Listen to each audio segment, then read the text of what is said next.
I am the Bubba. That's it. That's the intro. That's all I got. I'm the Bubba. The Florida Panthers have won the Stanley Cup. Let's go Panthers! Let's go Panthers! Let's go Panthers! Let's go! Go! Puck drop. And 3, 2, 1, Let's go Panthers! Let's go Panthers! Let's go Panthers! Let's go! Go! All right, Panther fans, here we go. Game 4. Woo! What do I always say? I'm not going to say it again. You know what I'm going to say. This is a big game, obviously. They're all big games, but this one is of extreme importance.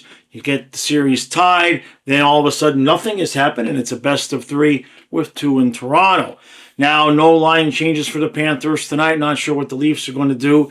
If you're Florida, basically just repeat what you did from about mid-second period on, excluding the own goal that we got. I know it was a shot, but at the same point, Bob makes the save, and it goes right off Jones and goes in. Now, 4th line, we love to see that. No complaints. Just, I hope we found our game, right? I hope that that's what happened, right? Toronto takes the 3-1 lead, and all of a sudden, the Panthers kind of said, oh, you know what? We might get eliminated today, even though it wasn't an elimination game. By the comments they made after the game, they were aware that if it was 3-0, it'd kind of be lights out. So we're going to have to see tonight if they really found their game, or if it was just a matter of desperation play by the Panthers, and they revert back to allowing a goal in the first 30 seconds of the game. Now, all that said, Bubba. Which Bubba are we getting, right? Now, Bubba hasn't been terrible. He hasn't been fantastic.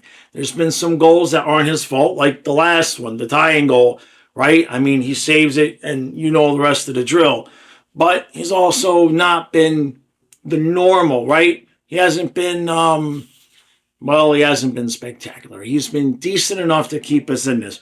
But eventually, if the Panthers are going to win this series, or even repeat as Cup champs, you're going to need to steal one, Bob. Just one. Every once in a while, you're going to need your goalie to steal one, much like Connor Hellebuck is not doing today against Dallas. So, is today the one that we're going to need to steal? Probably. If Florida is going to play that shutdown 2-1 style that we kind of played once we got the lead the other night, that's when Bubba comes into play, and we're going to need amazing save after amazing save. We're going to need to not take any stupid penalties, for the love of God. Last thing, Matthew Tkachuk. I give you all the praise in the world. You got the heart. You got the whole thing. All right? You're out there. You got one nut. Okay? Your stomach. You look like you just can't even move hardly at all. Whatever the hell's wrong with you. As soon as the whistle's blown, Chucky. Okay? You're not going to intimidate Toronto. They're not going to do stupid things. They're not the Bruins. I get the fact that it worked against Boston. So I understand the idea. Let me go up after the whistle and see if I can start something. I grasp that. They're not falling for it. So stop. Because all that you're going to do at some point is cause the referees to be like, all right, Chucky, we've had enough. 2 minutes. And we don't need that. We don't need any of that. All right? So, nothing on the line tonight. Absolutely nothing. No big deal. If you go down 3-1, you just have to win 3 straight like we did against Boston. Yeah, no problem. All right, Panthers. Which one of you is going to show up?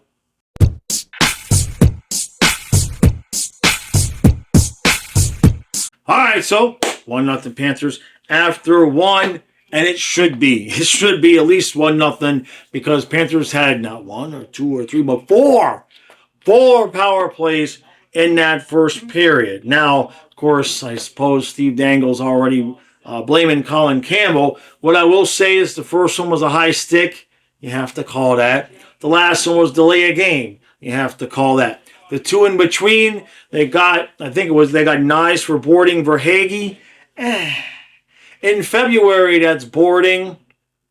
In the playoffs, I don't like when calls like that get made, even though they're in our favor, because that just means if we do it later, Toronto's going to get a power play. So you know they're going to get evened up. The first time we even breathe on a Leafs player in the second period, you know we're getting a penalty. The third one, I guess they got I forget who it was, McCann, I think, or McCann. They got him for hooking Verhaeghe. So if any of you Leaf fans have complaints about the middle two power plays, I understand, but we scored on the delay of game one. So it is what it is. I fully expect at least 2 power plays for Toronto in the next period because, you know, you can't just have it looking like 4-0. Meanwhile, Panthers look, I'm not going to praise too much. It's been good since Toronto took the 3-1 lead in game 3. The Panthers have looked like themselves again. Let's just continue this I can't talk. I'm nervous because I was almost to the point where I thought we were definitely losing, and now we've looked good again, so now hope is reinserting itself into the conversation. But the Panthers have had, let's just say, problems in the second period throughout the entire regular season. So let's see how this goes.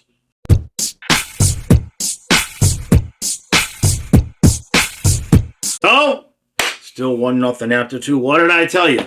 Yeah, and I'm not even complaining about it. I just would have preferred if the refs wouldn't have called 3 garbage penalties against Toronto in the first period, so they had to make it up with 3 garbage penalties against the Panthers in the second, to the point where Lundell gets called tripping for Matthews, and I mean, the dude fell. He just fell.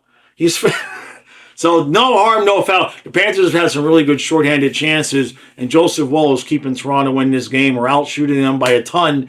But none of that matters because there's only 1-0. So Panthers just need to keep doing what we're doing, get that insurance goal, and just keep this sucker on lockdown. Not nervous at all.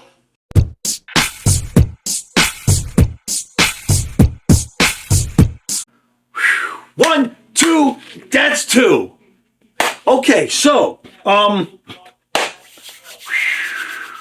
where do we start? I'll start here. It's a best of 3 series now with 2 games in Toronto. So that's where we are.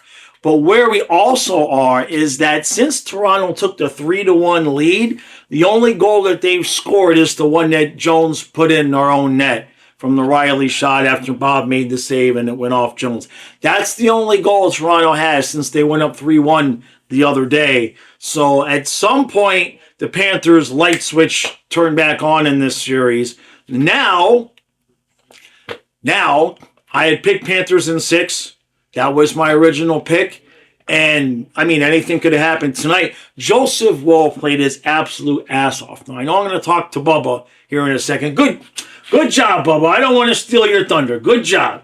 All right, you got a shutout. They had like 4 shots. Congratulations. Joseph Woll. It wasn't a hard night for Bob. He made the saves. He made a couple of spectacular saves. He absolutely did. But we've cut down on the breakaways from 1 every 5 minutes to I think they had 2. And Nyes missed the net on one of them. I think that, and that's what you need. That's playing Toronto, that's acceptable. A couple of breakaways a game, that's going to happen. Not 1 every 5 minutes. So Joseph Woll, I don't want to disrespect Stolarz. You guys know how I feel about Stolarz. But Toronto didn't lose this game because of the difference between Stolarz and Woll.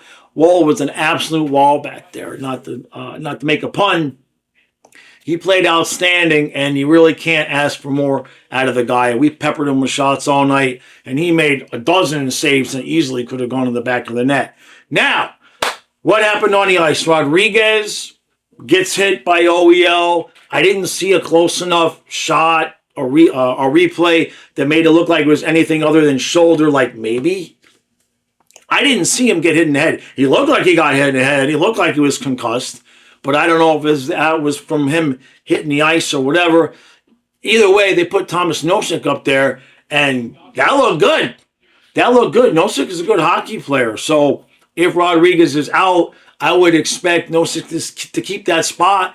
And then you just see Mikko Sturm back on the 4th line and keep everything else the same. So Barkov, Reinhart, and slash Rodriguez, Nosek, beautiful, shutting down the other team. Reinhardt's still not quite himself in the sense that the shots just aren't going in, right? We're used to those shots going in, but Wall played fantastic. No problem.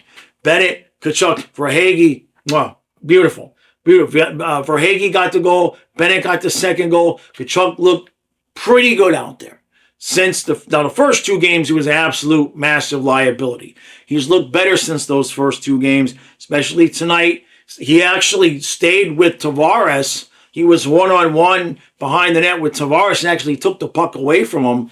And that included a lot of short stopping and starting. So I don't know what kind of pain he's playing through, but you can't ask for more from Tkachuk.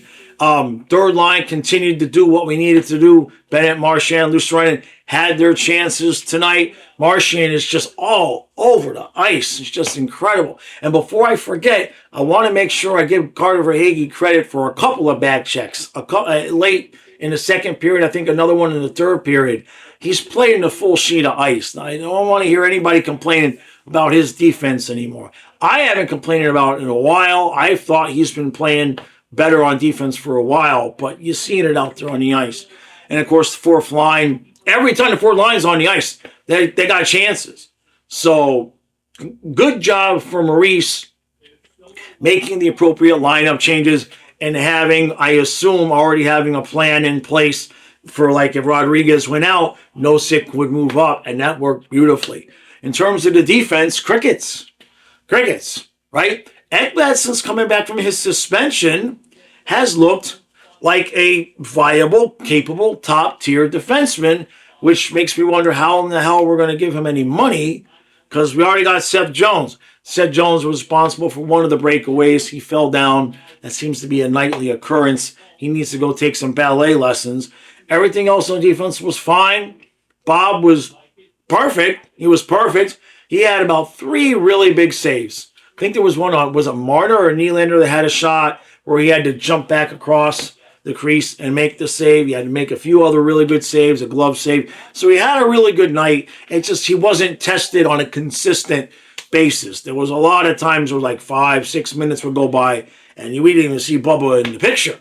So all that said, it's tied. It's tied, so nothing has happened. Literally nothing has happened. It's a best of 3. Now, the good news for Florida is, because we did exert a lot of energy tonight, you're starting to see, what did I say at the beginning of this series preview? Conditioning. You're starting to see where the Panthers are just rolling and rolling and rolling and rolling. And we're not wearing out towards the end of games. We're here in the last 10 minutes, kind of like what we did to Edmonton in the Game 7. Toronto, much the same here, where they're behind, but they don't have any gas left to really push it and try to get that extra goal. And we just keep squeezing them and hitting them and hitting them and hitting them. And since, like I said, since Toronto went up 3-1, the Panthers said, oh shit, they might beat us. And since then, we've been playing lights out. We've been playing exactly what Maurice wants, which is a couple of goals here, a couple of goals there, and just frustrate the hell out of them by just not letting them get anything going. The forecheck has been absurd. The passes have been much better, especially Tkachuk's passes. And in the defensive zone, everybody's racing back. And that goes all the way back to what I said when Maurice first was here, at the beginning of that first year when we were playing terrible, was that in this system, if the forwards don't do the heavy lifting, we suck, and we're going to allow 5 goals a game. Because the whole thing, you can have all the great Ekblads and Joneses and Mikolas and all of that, but if the forwards aren't going back and doing the job, we're not going to score goals. We're going to allow breakaways. It's just the way it is. Speaking of Mikkola, I think he killed 20 to 25 seconds by himself. Nyes and Matthews are there, and Mikkola is in between them, and they couldn't get the puck away from him. It was at least 20 seconds. It might have been 25. I want to look at that and I might put out a short with it because that was just incredible. It was by himself the whole time. Matthews and Nyes, that's a lot of weight on him. So, woo, series not over. Series not over. These games are so tight. So this has been the only one that's not been a 1-goal game. right? Yeah, it's the only one that's not been a 1-goal game. And anything can happen. Game 5, to me, if Panthers win Game 5, we're winning 6. If Toronto wins, I mean, look, we're at that point in the series where whoever wins the next game, it's an elimination game for the other team the next game, for reals, right?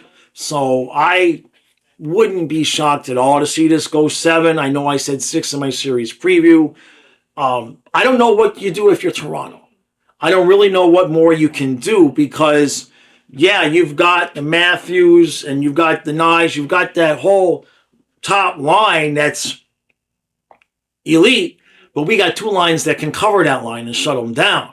And that's where our advantage is because we can put the Barkov line up there, we could put the Lundell line there, and we're pretty much, shutting them down, which is leaving all of the energy, all of the ice, all of the room on the ice.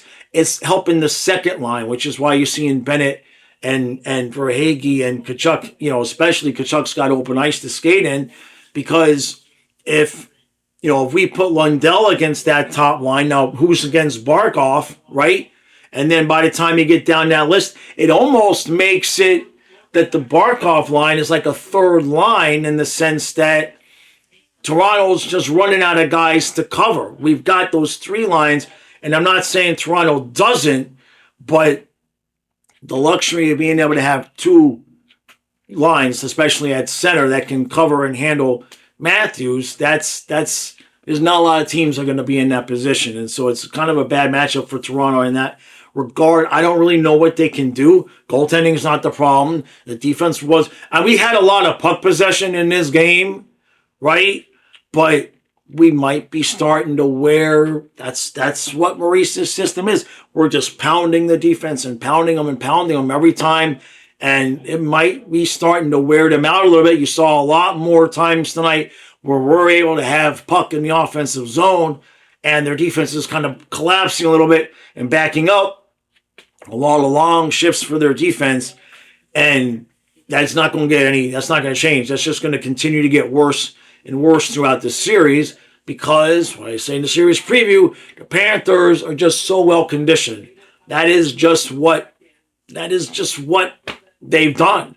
Yes, we hit teams to death, but we also skate them into the ground. So having the ability to do both, the only question is, does Florida have the energy to do this 2 more times, 3 more times if necessary?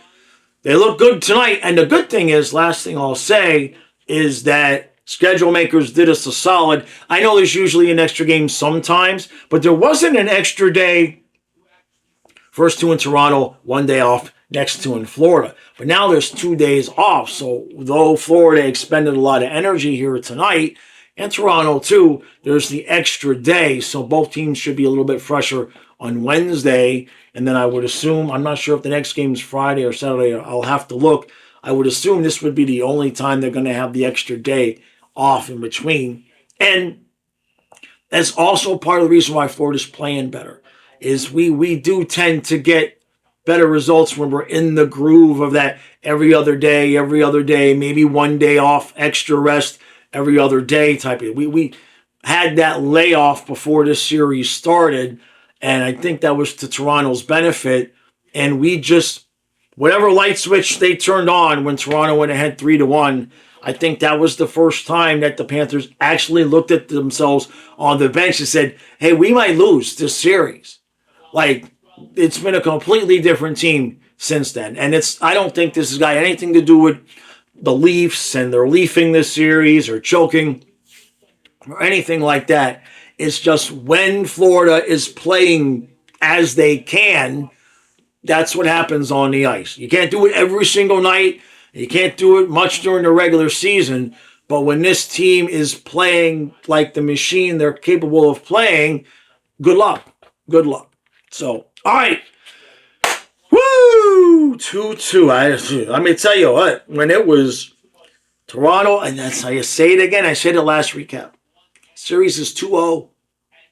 Toronto has a 3-1 lead on Florida at home in Game 3. And if Toronto gets one more goal at that point and makes it 4-1, Lights out. And instead, here we are now. It's 2-2. The ice has been cleaned. You know what I mean? It's a clean slate. And see what happens. All right, I will be live tomorrow at noon, like I always am. And then I know we're going to be doing... Now, we didn't work a whole lot this weekend. We didn't do any double features this weekend. But that was by design. I'm talking about the live streaming with Kyle and I. That was by design because you're looking at these series, most of them are going 6, if not 7. So we knew we're not going to miss any of those. The late night games from here on out, we're sure be trying to cover them because you don't want to be missing game 6s and game 7s. So I just have to figure out my editing software on another laptop because nights like the Panthers play, I got to get the recap up quick. So I'll sort through that. So the point is that we'll be live tomorrow night. I don't even what's tomorrow. Is tomorrow Vegas and Edmonton again? Is it? I don't know. Right? Is it Caps and Canes again? Oh God, I hope not. Oh, those games are so boring. They're really boring. Like Donna's a Capitals fan. She's sitting there watching and she's like, "How are you even going to recap this game?" I'm like, I don't know what to say. So. All right, I'll see you tomorrow at noon. Panther fans, we're not champs.